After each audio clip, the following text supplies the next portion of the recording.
जय श्री राम। मैं वसंत रावल। आज मैं आपको बताने आया हूं त्रिखल दोष के बारे में। त्रिखल दोष क्या होता है, उसके कौन से दो अलग अलग प्रकार हैं, उसका परिणाम क्या होता है और उसके उपाय कौन से करने चाहिए, ये सारी बातें आज मैं आपको विस्तार से बताने के लिए आया हूं। सबसे पहले हम जानेंगे त्रिखल दोष होता क्या है। 3 लड़कों के बाद अगर चौथे नंबर पे लड़की का जन्म हो तो उसे त्रिखल दोष लगता है। ठीक उसी प्रकार 3 लड़कियों के बाद अगर चौथे नंबर पे लड़के का जन्म हो तो उसे भी त्रिखल दोष लगता है। उसके लिए एक कहावत है, तीतर कन्या राजसुख भोगे और तीतर पुत्र कर्जदार बनावे। फिर से कहूंगा, तीतर कन्या राजसुख भोगे और तीतर पुत्र कर्जदार बनावे। धर्म सिंधु ग्रंथ के अंदर इसके बारे में काफी गहराई से बताया गया है कि त्रिखल दोष क्या होता है, जो आज मैं आपको विस्तार से बताने का प्रयास करूंगा। जो 3 लड़कों के बाद जो लड़की होती है वो बहुत ही भाग्यशाली होती है, और वो लड़की जैसे जैसे बड़ी होने लगती है उसके पिता के लिए वो बहुत नसीबदार होती है।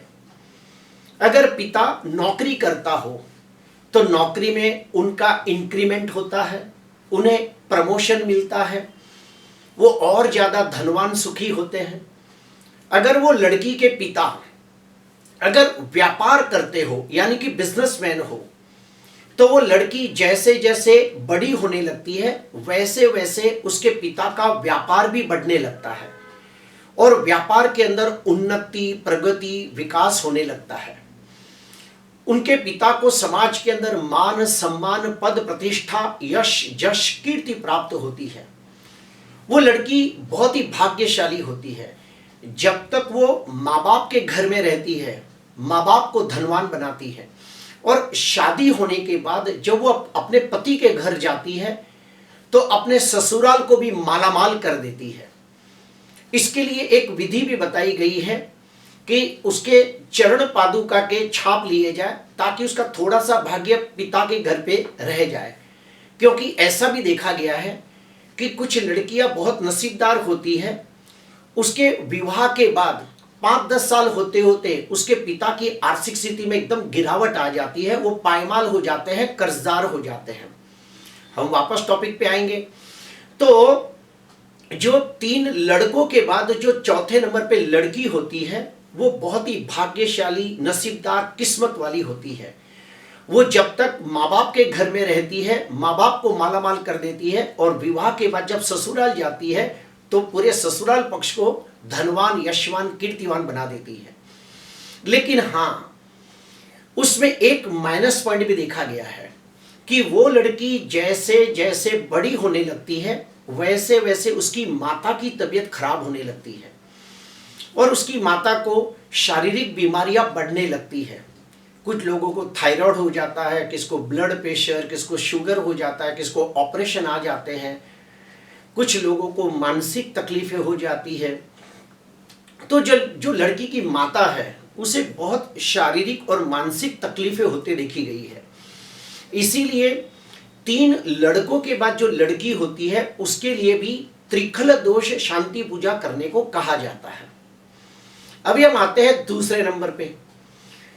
3 लड़कियों के बाद जो चौथे नंबर पे लड़का पैदा होता है उसे भयंकर त्रिखल दोष लगता है।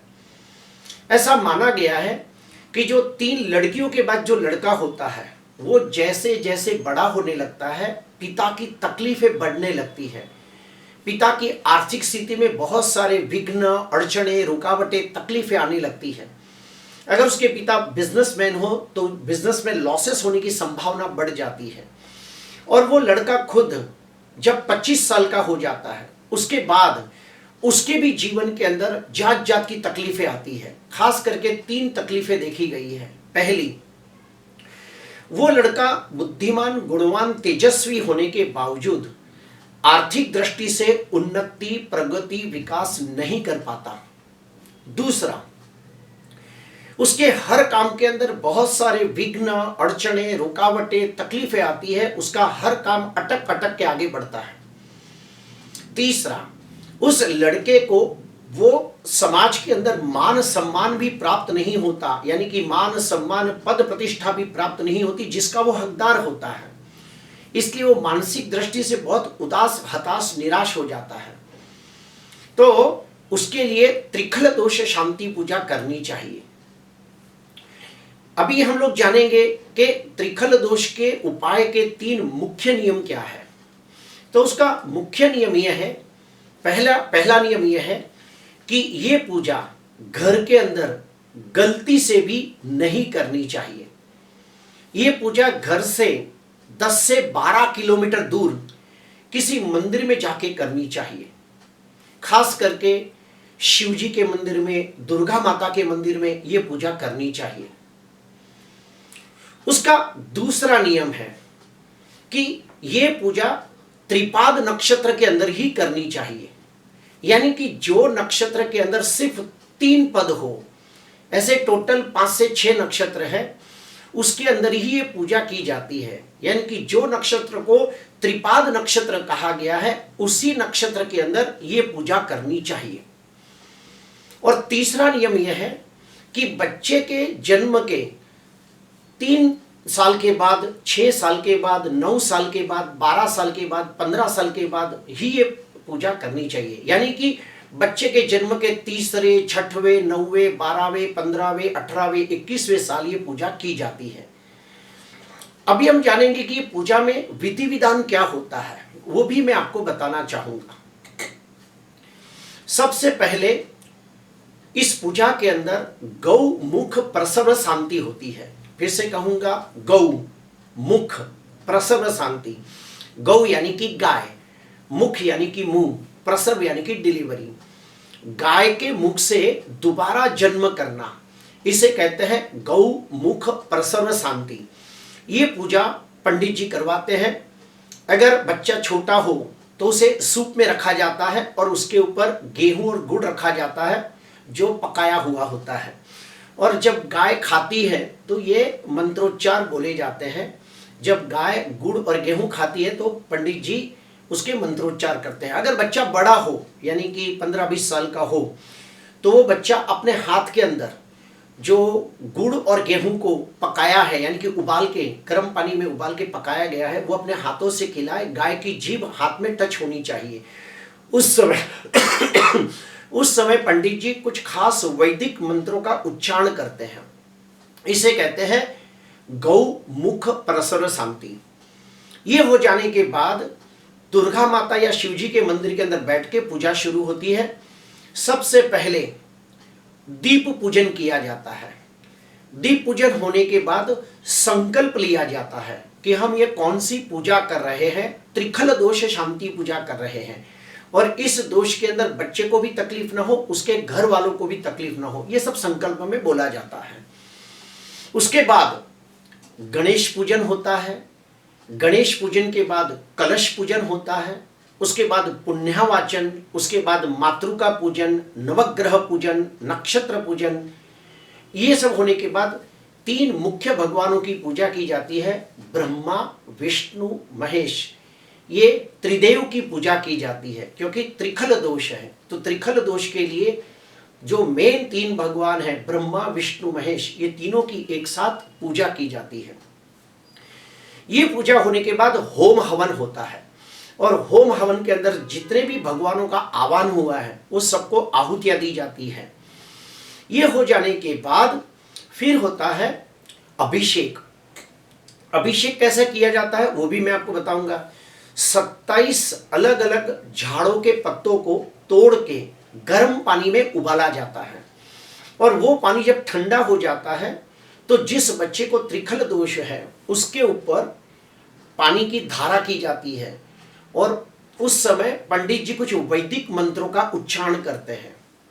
ये हो जाने के बाद फिर एक कांसे की थाली के अंदर देशी घी भरा जाता है, और उसके अंदर सोना, चांदी और पीतल ऐसे छोटे छोटे 1-1 ग्राम के टुकड़े रखे जाते हैं और उस कांसे की थाली के अंदर बच्चा और उसके माँ बाप अपना चेहरा देखते हैं, जिसे हम लोग कहते हैं छाया पात्र। उस समय भी पंडित जी वैदिक मंत्रों का उच्चारण करते हैं। याद रहे, गौमुख प्रसव के समय भी वैदिक मंत्रोच्चार बोले जाते हैं, जब बच्चे के ऊपर अभिषेक होता है तभी भी वैदिक मंत्रोच्चार बोले जाते हैं, जब कांसे की थाली में घी भर के छाया पात्र में मुंह देखा जाता है तभी भी वैदिक मंत्रोच्चार बोले जाते हैं। ये सब विधि विधान होने के बाद सब बच्चे के कपड़े बदली किए जाते हैं और जो लड़का है या लड़की है उसके माँ बाप ब्राह्मणों को दान दक्षिणा देते हैं और दान दक्षिणा देने के बाद 3 चीजों का दान करना चाहिए। सबसे पहला 3 धातु, सोना, चांदी, पीतल। अगर मान लो कोई व्यक्ति सोना देने की आर्थिक स्थिति न हो तो कोई भी दूसरी 3 धातु भी दे सकता है, जैसे कि चांदी, तांबा, पीतल। ऐसे 3 धातु ब्राह्मण को दान करने चाहिए। 3 प्रकार के 1-1 किलो अनाज पंडित जी को दान करने चाहिए और 3 अलग अलग फल, जो मीठे फल हो, ऐसे 3 अलग अलग फल पंडित जी को देने चाहिए। 3 फल, 3 अनाज और 3 प्रकार की धातु, ये ब्राह्मण को दान करनी चाहिए। और ब्राह्मणों उसके बाद आशीर्वाद के समय पुरुष सूक्त, श्री सूक्त, भद्र सूतक, रात्रि सूतक, ये सब मंत्रोच्चार करके आशीर्वाद देते हैं कि उसका जो त्रिखल दोष है उसका निवारण हो, उसका परिहार हो। प्रिय दर्शकों, आज मैंने आपको बताया कि तीतर कन्या राजसुख भोगे, तीतर पुत्र कर्जदार बनावे। तो ये जो 3 लड़कियों के बाद जो लड़का होता है उसे त्रिखल दोष बहुत भयंकर लगता है। मैंने तो मेरे 30 साल के अनुभव में ये भी देखा है कि जो लड़का 3 लड़कियों के बाद जन्म होता है उसका विवाह जल्दी नहीं होता, उसकी सगाई होके टूट जाती है। शादी हो तो शादी होने के बाद पति पत्नी में बहुत सारे लड़ाई झगड़े होते हैं और उनका डिवोर्स हो जाता है, विवाह भंग हो जाता है। ये सब भी मैंने देखा है। तो त्रिखल दोष को आसानी से न लिया जाए, उसको बहुत ही सीरियसली लिया जाए। पहले के जमाने में ये दोष बहुत ज्यादा देखे जाते थे, लेकिन अब जैसे जैसे समय बीतते जा रहा है तो ये दोष भी कहाँ आता है, क्योंकि हर एक जन 2 या 3 बच्चों के ऊपर जन्म नहीं होता है। तो पहले के जमाने में ये दोष बहुत ज्यादा देखने को मिलता था और धर्म सिंधु ग्रंथ के अंदर क्लियर कट कहा है कि अगर त्रिखल दोष लड़के को हुआ हो तो उसके माँ बाप को बहुत आर्थिक, मानसिक और सामाजिक तकलीफों का सामना करना पड़ता है। तो प्रिय दर्शकों, आज के लिए बस इतना ही। आपको अच्छा लगा तो जरूर लाइक करना, सब्सक्राइब करना। नमस्कार।